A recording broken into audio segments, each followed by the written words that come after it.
नमस्कार मित्रांनो, स्वागत आहे आपलं विकास डिजिटल अकॅडमी या यूट्यूब चॅनलमध्ये। आजच्या व्हिडिओमध्ये आपल्याला पाहायचं आहे व्हॉट्सअपमध्ये एक नवीन फीचर्स नवीन अपडेटमध्ये देण्यात आलेलं आहे। या नवीन फीचर्सची माहिती आपल्याला पाहिजे आहे।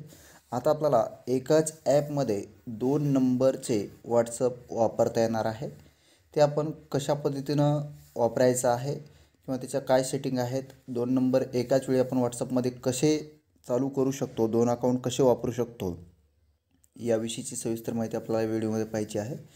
आपल्याकडं आपल्या मोबाईलमध्ये लेटेस्ट अपडेटेड जे व्हॉट्सअपचं ॲप आहे हे इन्स्टॉल करायचं आहे। इन्स्टॉल केल्याच्यानंतर पूर्वी आपल्याकडं एक अकाउंट म्हणजे एका नंबरने आपण लॉग इन असणं आवश्यक आहे। माझ्याकडे जे ॲप आहे, आता हे व्हॉट्सअपचं ॲप मी ओपन केलेलं आहे। यामध्ये मी एका नंबरने ऑलरेडी लॉग इन झालेलो आहे। यामध्ये त्यानंतर तुम्हाला या तीन डॉटवरती क्लिक करायचं आहे। त्यानंतर सेटिंगवरती यायचं आहे। सेटिंगवरती आल्याच्यानंतर पहा, या ठिकाणी तुमचं जे काही नाव आहे ते नाव दिसेल। त्याच्यानंतर क्यूआरचा एक ऑप्शन आहे आणि त्याच्या बाजूला एक डॉट आहे, यावरती क्लिक करायचं आहे। क्लिक केल्याच्यानंतर तुमच्याकडे ऑप्शन येतील। पहिलं आपलं जे काही अकाउंट लॉग इन आहे त्या अकाउंटची माहिती दिसेल आणि त्याच्याच खाली ॲड अकाउंट असं ऑप्शन आलेलं आहे नवीन, यावरती क्लिक करायचं आहे। क्लिक केल्याच्यानंतर तुम्ही नवीन अकाउंट या ठिकाणी ॲड करू शकता नवीन नंबरचं। आय ॲग्री अँड कंटिन्यूवरती क्लिक करायचं आहे। त्यानंतर ज्या नंबरचं तुम्हाला व्हॉट्सअप या ठिकाणी आता चालू करायचा आहे, पूर्वीचा एक आणि दुसरा जो नवीन नंबर तुम्हाला या ठिकाणी टाकायचा आहे, तो नवीन नंबर या ठिकाणी टाकायचा आहे आणि नेक्स्टवरती क्लिक करायचं आहे। ज्याप्रमाणे आपण सुरुवातीला व्हॉट्सअप चालू करतो आपल्या ॲपमध्ये, त्याचप्रमाणे आपल्याला या ठिकाणी सर्व प्रोसेस करायची आहे। त्यानंतर तुमच्या मोबाईलवरती OTP येईल, तो OTP टाकायचा आहे। OTP टाकल्याच्यानंतर या ठिकाणी तुमची जी काही नंबरविषयीचं बॅकअप आतापर्यंत घेऊन ठेवलेलं असेल या नंबरचं अकाउंटचं, तर तो तुम्हाला या ठिकाणी दाखवेल। तुम्हाला रिस्टोर करायचं असेल तर रिस्टोर करू शकता किंवा स्किप करू शकता। जर तुम्ही नवीनच नंबरचं नवीन व्हॉट्सअप चालू करत असाल तर बॅकअपचा हा ऑप्शन तुमच्याकडे येणार नाही। स्किप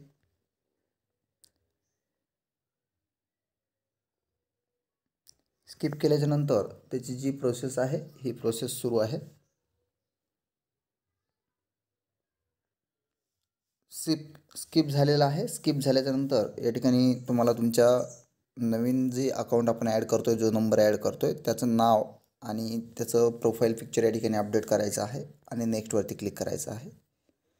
नेक्स्टवरती क्लिक केल्याच्यानंतर ॲडिंग अकाउंट असं ऑप्शन आपल्याकडे आलेलं आहे आणि ते जे काही आपण अकाउंट टाकलेलं आहे हे यामध्ये ॲड करणं सुरू आहे।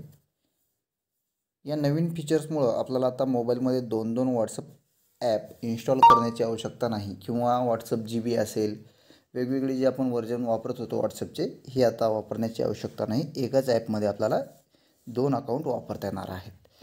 या ठिकाणी पहा, माझं जे नवीन अकाउंट आपण आता ॲड केलं होतं, हे अकाउंट या ठिकाणी ॲड झालेलं आहे आणि आपल्या पूर्वीच्या अकाउंटवर जाण्यासाठी पुन्हा आपल्याला या तीन डॉटवरती क्लिक करायचं आहे आणि स्विच अकाउंटवरती क्लिक करायचं आहे। स्विच अकाउंटवरती क्लिक केल्याच्यानंतर तो दुसऱ्या नंबरचा व्हॉट्सअप या ठिकाणी चालू होईल आणि पुन्हा अजून आपल्याला दुसऱ्या नंबरवरती द्यायचं असेल तर त्याच पद्धतीनं पुन्हा या तीन डॉटवरती क्लिक करायचं आहे आणि स्विच अकाउंटवरती क्लिक करायचं आहे। म्हणजे याप्रमाणे आपल्याला आपल्या मोबाईलमध्ये जे व्हॉट्सअप आहे त्या व्हॉट्सअपच्या ॲपमध्ये एकापेक्षा जास्त अकाउंट म्हणजे दोन अकाउंट वापरता येणार आहेत आणि जर आपल्याला ते दोन अकाउंट नको असतील तर ते त्याच ठिकाणावर आपल्याला ते काढून टाकायचे आहेत। पुन्हा सेटिंगवरती यायचं आहे, या तीन डॉटवरती क्लिक करायचं आहे। जे आपलं अकाउंट आपल्याला काढून टाकायचं आहे ते अकाउंट निवडायचं आहे आणि त्याच्यानंतर या ठिकाणून अकाउंटमधून डिलीट वरती क्लिक करायचं आहे। जर हा व्हिडिओ आवडला असेल तर व्हिडिओला नक्कीच लाईक करा आणि चॅनलला सबस्क्राईब करायला विसरू नका। धन्यवाद।